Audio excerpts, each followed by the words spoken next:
This is a shot meter. In order to have a decent chance of making a shot, we need to get this thing as close to the center as possible. To initiate a shot, we're going to press and hold the square button. That's the X button for the Xbox One. And the cursor is going to move from left to right. We are going to try to release it when it is in the center. And if we get the timing down, we'll get a nice shot like we do right there. In addition to regular shots, there are also skill stick shots that can be made in the post. Here we are holding down the L2 button. We are going to take the right analog stick and push it to the top left, and we're going to hold it down until the meter gets to the center. Then we release it, and if our timing's right, we'll get a nice shot like we do right there. If that pro stick move seemed too complicated, we'll learn how to turn it off later. But first, let's turn our attention to hot zones, which can be accessed from practice mode by simply pressing this big button in the middle of the PS4 controller.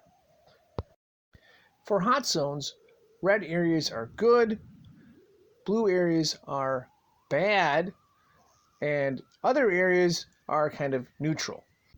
Each player basically has their own set of hot zones, which means we'll get a nice big shot meter, which will make it easier to make shots in those hot zones.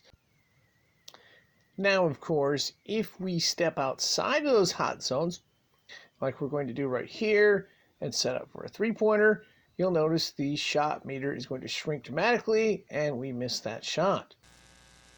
Another thing to keep in mind is that shot meter size is affected by changing the game difficulty. If we start out in rookie, we'll have a decent size shot meter.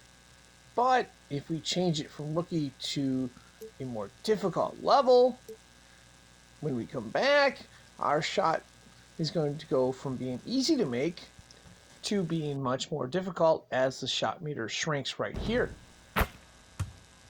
And of course, once we get into a game situation, we'll have to deal with defenders. That will make it much more difficult to make shots by contesting them.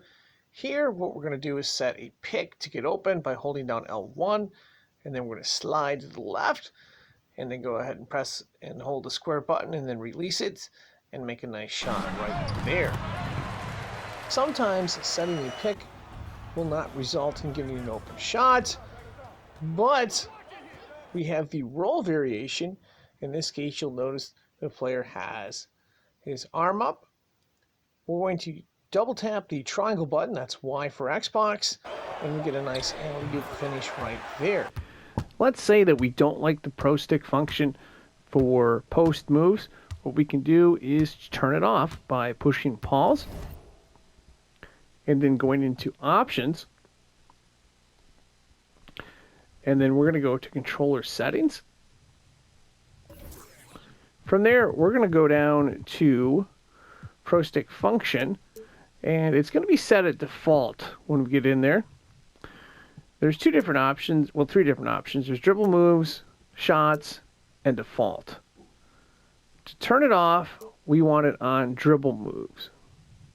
Okay, now that it's on dribble moves, what we can do is we can hold down L2 back to the basket, and then push the square button, and then release it, and we make a nice shot right there.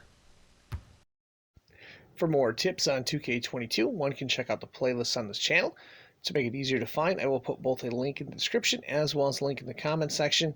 Thanks for watching.